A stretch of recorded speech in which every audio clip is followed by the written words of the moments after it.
Hello, everyone. I hope you are having a great day so far, wherever you are in the world, whatever day and time it is. I have just drawn today's mystery person, and it was Cancer. So I'll be doing a reading today for those with Cancer signs and or just who are kind of feeling their Cancer vibe today, embracing their inner mama bear.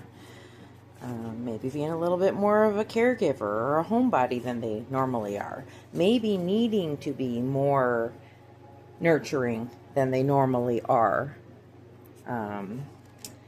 So, however you've stumbled across this, I hope you'll stay and hear the message. And if it resonates, please leave a like. Let's draw the first card. I draw Stop Doubting Your Divine Self, and I have a theory that I always draw the last painting I've been focused on. And before I did the Cancer drawing, that is the painting that I had set out for myself as inspiration. It's one of my earlier ones. This is Stop Doubting Your Divine Self, and it's something that I do on the regular. And I know others who are new to spirituality or whatever you want to call this. I mean, they have the same problem, right? Where one day they're fully confident about where they're going on their journey, and then other days, those negative outside forces come in. I don't know what it is. Is it the reptiles? Is it mind control? What happens? What drives us down a really dark path when everything is bliss and contentment and staying at peace, and suddenly, boom, we're hit with the really dark side? What is that? Does anybody know? I started thinking about that, right? Like, how can I combat that? How can I stop going through those periods of doubt and neglecting my own practice because I'm doubting instead of believing? And so, keeping this piece of art out is going to help remind me. I'm actually one of these, and I don't know if anybody else does this as an artist, but I like to have all my art out in front of me at all times while I'm continuing to paint, because then I can kind of go back and add a touch here, a splash there. I put a lot of words on my art. Obviously, I'm more of a words person, first and foremost, before I'm an artist. So, it just happens that way, but I like to keep kind of adding more to them, changing them. If I don't see them in front of me, I'm not inspired to work on them.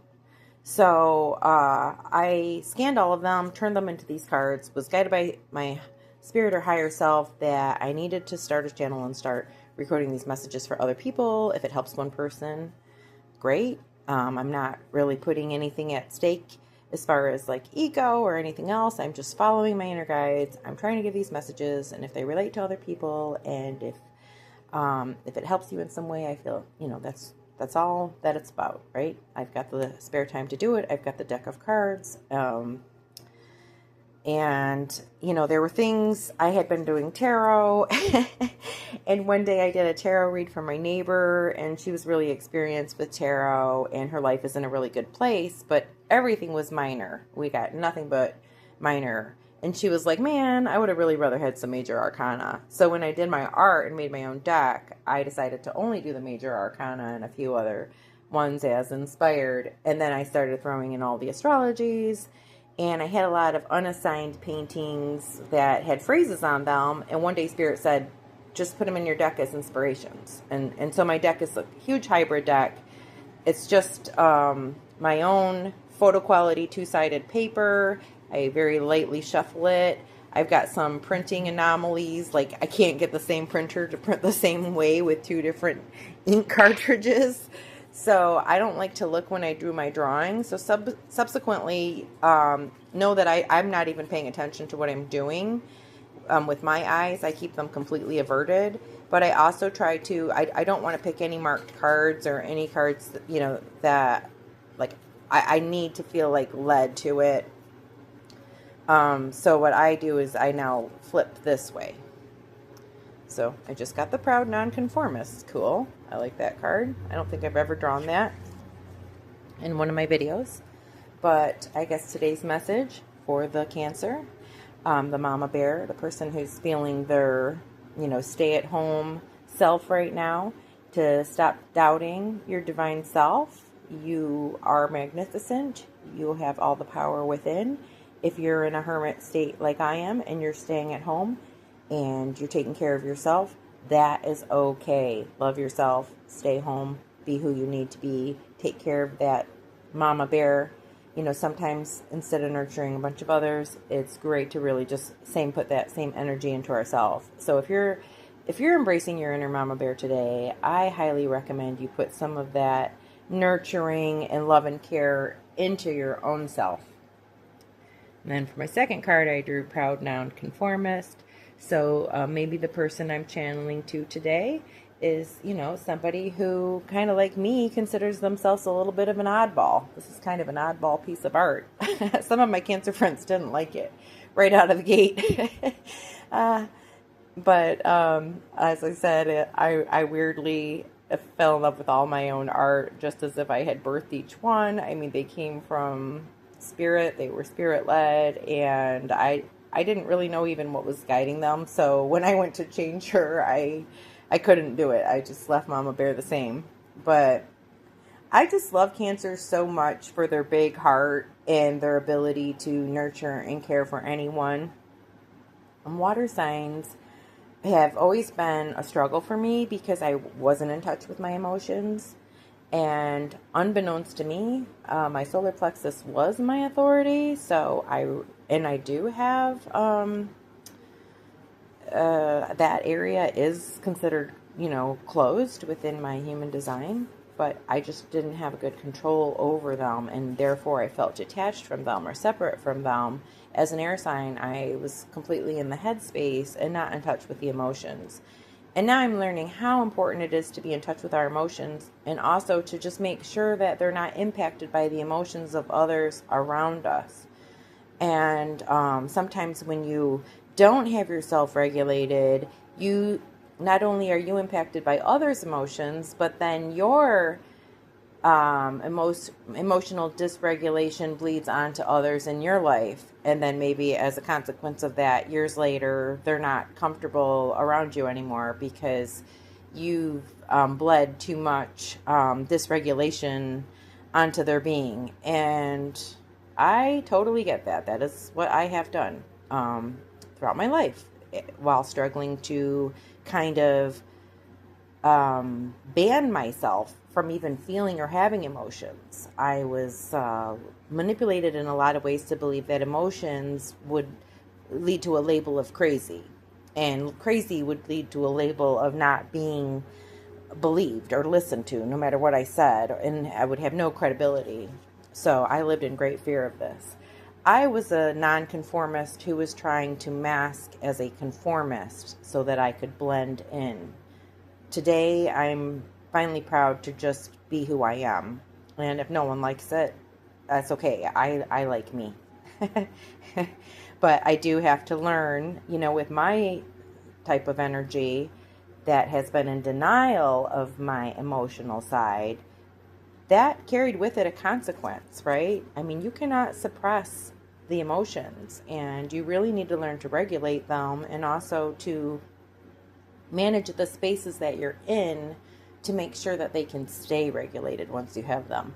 So the Mama Bear message I'm getting for this, for you, whoever you are, whoever has actually weirdly stumbled across this nonconformist, I'm feeling just this whole energy that you are someone who has either also dealt with emotional dysregulation or is currently dealing with emotional dysregulation and is really needing a reminder that emotions are okay. It's okay to feel things. It's okay to sit in the sorrow. A friend taught me this yesterday, a new friend. It's okay to sit in the sorrow and just kind of marinate in it, feel the things you're trying to suppress. Nurture and love yourself when you're doing this. It's okay to feel the pain that you might have caused others. that others may have caused you. It's okay. It's all part of the human experience. Let's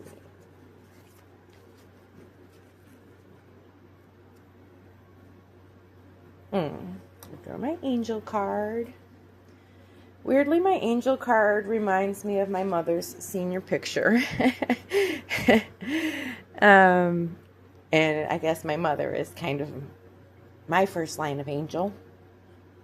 So it makes sense whenever I see this card. I immediately feel that love, right? So this card I feel like this is a card that you have angels out there watching over you. You've got spirit guides. You've got loved ones on the other side. You are, if you're in this emotional space right now and you're feeling like, it's beyond something you can control right now, and you're all alone with it, and you're kind of drowning in it, you're not alone. I promise you. This message found you. That is an act of those angels. That is an act of your spirit guides, your soul guides.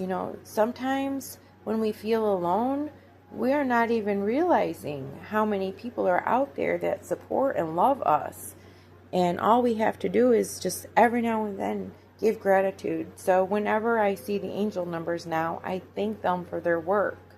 I've heard about leaving food for our, angels and spirit guides and all sorts of other things. These are entities or whatever we want to call them. I didn't even know were there for me. All those times that I was down and overwhelmed with emotions, I didn't know I had this complete support system. So whoever you are today, maybe you've been in the same boat. Maybe this resonates. Maybe you also never have believed in those things. Maybe you will slowly come to believe in those things as I have. And for those who are completely disbelieving of any life before or after Earth, I guess I would just want you to ponder, what are ways that you can then find comfort in this life with that in mind? What can bring you comfort if you're not able to believe in any other type of outside beings that are there for you? What else can bring you comfort? And then also, what would it take to believe? We keep talking about contact and how we will soon be in contact with these other beings, right, from other planets, and we will be learning other things. And I guess when that happens, those who did not believe in that type of thing are going to find out that there's a lot more going on than they maybe allowed themselves to believe. And I don't know if there's a foolishness with this. When I first started finding out about this stuff, I sort of do reflect back on the foolish things that I chose to believe, whether they sat with me or not, or maybe not even believe. I was kind of still questioning things. But when things didn't sit well with me, with many of us, we still were part of that system. We were still part of a broken system, a broken government, a broken education system, a broken medical system. We continue to follow system after system when we know it's not right. And, yes, sometimes we've tied something within ourselves, within our ego, there is a death of that when we give it up, when we say, oh, maybe we were wrong. But it's okay to be wrong. The whole trick to Earth, the experience, the thing we all sign up for when we come here, is that we've all forgotten who we are and why we are here. It is an intentional amnesia, and we are all fighting and climbing our way back through that, through various clues and synergies and things that are happening around us. So it's hopefully you're finding this message and it's starting to make sense, and maybe you've already gone down this path. Awesome. Just remember to give gratitude every day, every chance you get. Thank your angels, because they are looking out for you when no one on Earth, when it feels like no one else on Earth is. They are there, and they're leading you to things that can bring you comfort if you just pay attention to what they're leading you to. I'm going to draw one more card for Cancer. Ooh, and I drew the Cancer, the Libra. Interesting. So, this card is about harmonious energy, balance, the fairest of them all, laid back like Libra. And I don't know, the message I would get from this is kind of about how, really a big part of Mama Bear's protective drive and protective instinct can be focused on justice right now. With everything that is happening, we've all kind of become the mama bears of the people in these files, the people that we're seeing and learning about that have been so terribly abused by the system. And, we've all become that mama bear to those people. But it's like, now we take that love and that righteous anger and we use it with balance and harmony. We don't let it lower our frequency. We keep our frequency up, and then we fight for justice.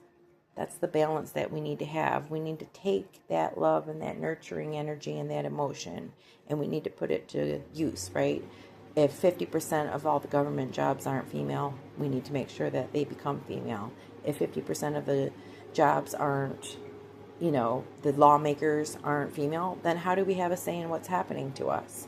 So we need equal distribution of things, and that's across races, colors, everything, right? We're going to have different species living with us.